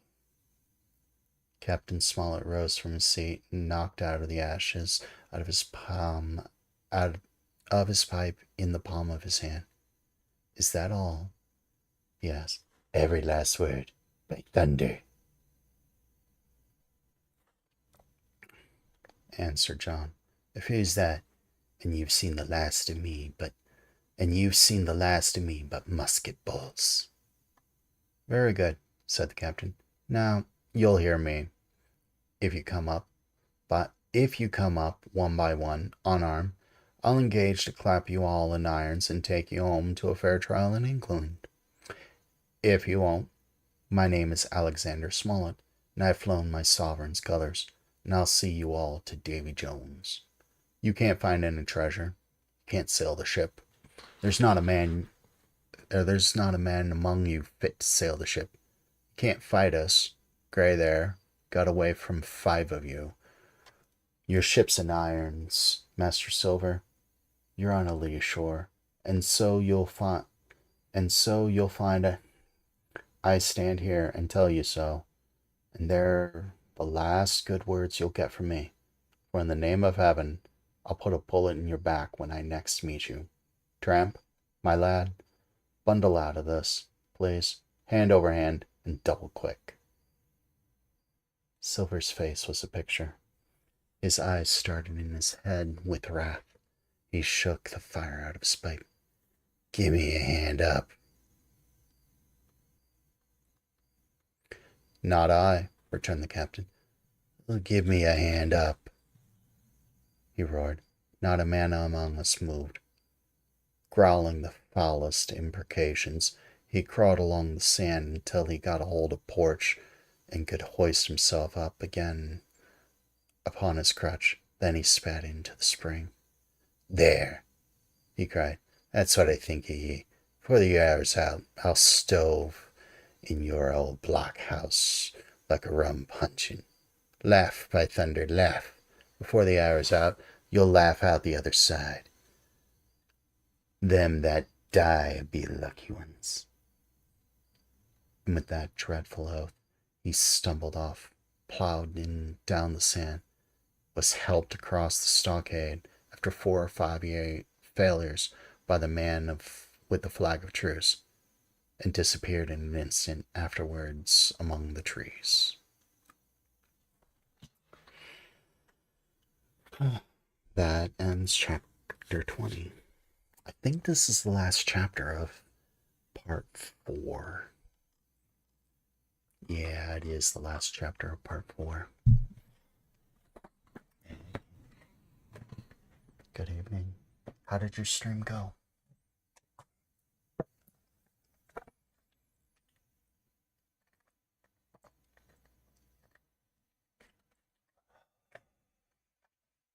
Really glad I have something to drink.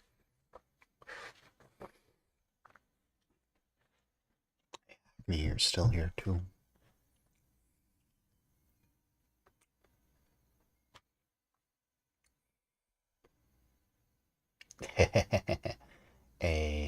I'm glad. Alright, let's continue. This is the last part of part 4. Chapter 21, The Attack. As soon as Silver disappeared, the captain, who had been closely watching him, turned towards the interior of the house and found not a man among us at his post but Gray. It was the first we had ever seen him angry. Quarters! He roared. And then, as we all slunk back to our places, Gray, put your name in the log. You've stood by your duty like a seaman. Mr. Trelawney, I'm surprised at you, sir. Doctor, I had thought you had worn the king's coat. If that was how you served at Fontenay, sir, you'd have been better in your berth. Doctor's watch were all back in their loopholes. The rest were busy loading the spare muskets, and everyone with a red face, you may be certain, and a flea in his ears, as the saying was. The captain looked on for a while in silence. Then he spoke. My lads, said he, I've given Silver a broadside. I pitched it in red hot on purpose, and before the hour's out, as he said, We should be boarded. We're outnumbered, I needn't tell you that, but we fight in shelter, and a minute ago I should have said we fought with discipline. I've no matter of doubt that we could drub them, if you choose. Then he went the rounds and saw, as he said, that all was clear. On the two short sides of the house, east and west, there were only two loopholes. On the south side of the porch was two again, and on the north side, 5. There was a round score of muskets for the 7 of us. The firewood had been built into 4 piles, tables you might say, one about the middle of each side, and on each of these was tables with some ammunition, and 4 loaded muskets were laid ready to the hand of the defenders. In the middle, the cutlasses lay ranged. "Toss out the fire," said the captain. "The chill is past. We mustn't have smoke in our eyes." The iron fire basket was carried bodily out by Mr. Trelawney, and the embers smothered among the sand. "Hawkins hasn't had his breakfast. Hawkins, help yourself, and back to your post to eat it," continued Captain Smollett. "Lively, lively, now, my lad. You'll want it before you've done. Hunter, serve out a round of brandy to all hands." While this was going on, the captain completed, in his own mind, the plan of defense. "Doctor, you will take the door," he resumed. "See, and don't expose yourself. Keep within, and fire through the porch. Hunter, take the east side, there. Joyce, you stand by the west. My man, Mr. Trelawney, you are the best shot. You and Gray will take this long north side with the 5 loopholes. It's there that the danger is. If they can get up to it and fire in as through our own ports, things would begin to look dirty. Hawkins, neither you nor I are much an account of shooting. We'll stand by to load in bare hand." As the captain had said, the chill was past, and as soon as the sun had climbed above our own girdle of trees, it fell with all its force upon the clearing and drank up the vapors at a draught. Soon the sand was baking, and the resin melting in the logs of the blockhouse. Jackets and coats were flung aside, shirts thrown open at the neck and rolled up the shoulders, and we stood there, each at his post, in a fever of heat and anxiety. An hour had passed. "Hang them," said the captain. "This is as dull as doldrums. Gray, whistle for a wind." And just at that moment came the first news of the attack. "If you please, sir," said Joyce. "If I see anyone, am I to fire?" "I told you so." "Thank you, sir," returned Joyce with the same quiet civility. Nothing followed for the time, but the remark had set us all on alert. Straining ears, the musketeers with their pieces balanced in their hands, the captain out in the middle of the blockhouse with his mouth very tight, and a frown on his face. So some seconds passed, till Joyce whipped up and musket and fired. The report had scarcely died away ere it was repeated and repeated from without in a scattering volley, shot behind shot, like a string of geese from every side of the enclosure. Several bullets struck the log house, but not one entered, and as the smoke cleared away and vanished, the stockade and the woods around it looked as quiet and empty as before. Not a bough waved, and not the gleam of musket barrel betrayed the presence of our foes. "Did you hit your man?" asked the captain. "No, sir, I believe not." "Next best thing, to tell the truth," muttered Captain Smollett. "Load his gun, Hawkins. How many should say there were on your side, Doctor?" I know precisely, said Dr. Livesey. 3 shots were fired on this side. I saw 3 flashes, 2 close together, 1 farther to the west. 3, repeated the captain. How many on yours, Mr. Trelawney? This was not so easily answered. There had came many from the north, 7 from the squire's computation, 8 or 9 according to Gray. From the east and west only a single shot had been fired.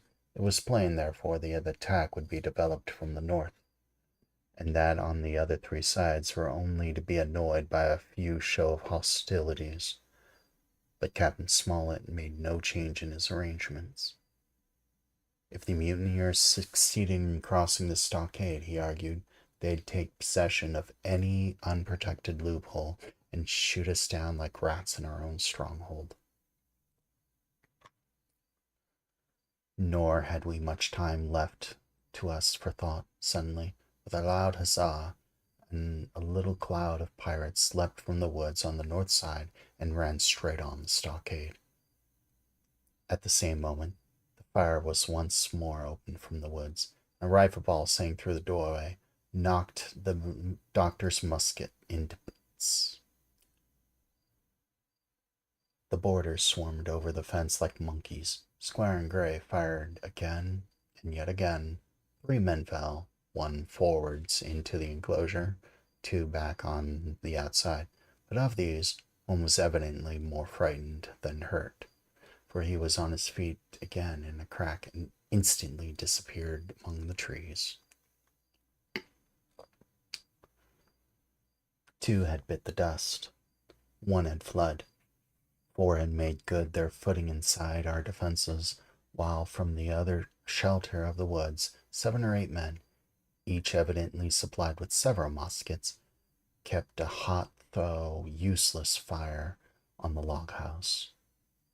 The four who had boarded made straight before them for the building, shouting as they ran, and the men among the trees shouted back to encourage them. Several shots were fired, but as such was the hurry of the marksmen that not one appears to have taken effect. In a moment, the 4 pirates had swarmed up the mound and were upon us. The head of Job Amsterdam, the boatswain, appeared at the middle loophole. "At him! All hands! All hands!" he roared in a voice of thunder. At the same moment, another pirate appeared, or grasped Hunter's musket by the muzzle, wrenched it from his hand, plucked it through the loophole, and was, with one stunning blow, laid the poor fellow senseless on the floor. Meanwhile, a third, running unharmed all around the house, appeared suddenly in the doorway and fell with his cutlass on the doctor. Our position was utterly reversed. A moment since we were firing under cover at an exposed enemy. Now it was we who lay uncovered and could not return a blow. The log house was full of smoke, to which we owed our comparative safety. Cries and confusion, flashes and reports of pistol shots, and one loud groan rang in my ears. "Out, lads! Out and fight 'em in the open! Cutlasses!" cried the captain. I snatched a cutlass from the pile, and someone, at the same time snatching another, gave me a cut across the knuckles from which I hardly felt. I dashed out of the door in the clear sunlight. Someone was close behind, I knew not whom. Right in front, the doctor was pursuing his assailant down the hill. Just as my eyes fell upon him, beat down his guard and sent him sprawling on his back with a great slash across his face. "Round the house, lads, round the house," cried the captain. Even as the hurly-burly, I perceived a change in his voice. Mechanically, I obeyed, turned eastwards, and with my cutlass raised, round the corner of the house. Next moment, I was face to face with Anderson. He roared aloud, and his hanger went up above his head, flashing in the sunlight. I had not time to be afraid, but as the blow still hung impeding, leapt in a trace upon one side.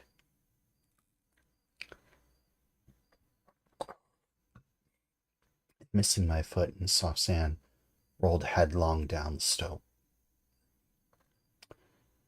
When I had first sallied from the door, the other mutineers had already begun swarming up the palisade to make an end of us. One man, in a red nightcap, with his cutlass in his mouth, had even got upon the top and thrown a leg across. Well, so short had been the interval that I had found my feet again, all in the same posture. The fellow with the red nightcap was still halfway over. Another was still just showing his head above the top of the stockade. And yet, in this breath of time, the fight was over and the victory was ours. Gray, following closely behind me, had cut down the big boatswain ere he had time to recover from his last blow, and another had been shot at a loophole in the very act of firing into the house and now lay in agony, the pistol still smoking in his hand. A third, as I had seen, the doctor had disposed of at a blow. Of the four who scaled the palisade, only one remained accounted for, and he, having left his cutlass in the field, was now clambering out again with the fear of death upon him. Fire! Fire from the house! And you lads, back into cover! But his words were unheeded. No shot was fired, and the last boarder made good his escape and disappeared with the rest into the wood. In 3 seconds, nothing remained of the attacking party but the 5 who had fallen, 4 on the inside and 1 on the outside of the palisade. The doctor in gray and I ran full speed for shelter. The survivors would soon be back where they had left their muskets, and at any moment the fire might recommence. The house was by this time somewhat cleared of smoke, and we saw at a glance the price we paid for victory. Hunter lay beside his loophole, stunned. Joyce by his, shot through the head, never to move again. While right in the center, the squire was supporting the captain, one as pale as the other. "The captain's wounded," said Mr. Trelawney. "Have they run?" "All that could, you may be bound," returned the doctor. "But there's 5 of them that will never run again." "5!" cried the captain. "Come, that's better. 5 against 3 leaves us 4 to 9. That's better odds than we had starting. We were 7 to 19 then. Or, though we were, and that's as bad to bear."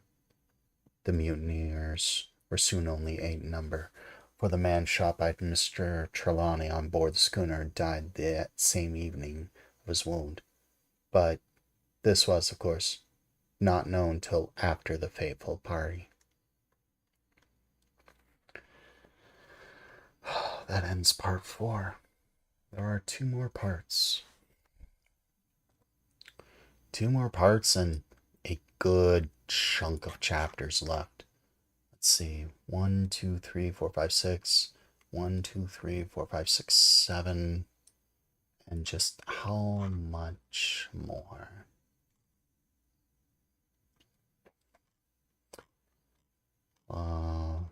It's about the same. About the same-ish. About the same. A little longer.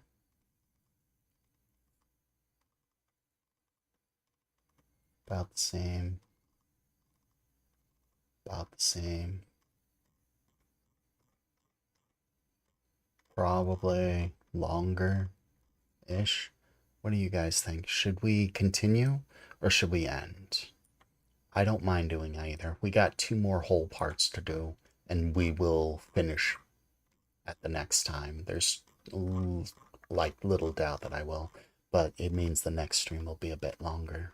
But this is a very good stopping point, I feel, because it's the end of a part, and I accomplished what I wanted to do.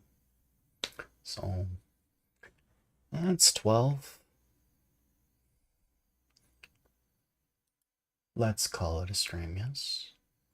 So, Yeah, let's end the stream right now. Yeah. Let's go and find someone we can redirect to. And we'll redirect to Miss Rebecca MC. She started a few hours ago. She might be ending soon. She's playing Black Myth Wukong. Send you all over there. Have a wonderful night on Twitch. See if we can find someone to raid on.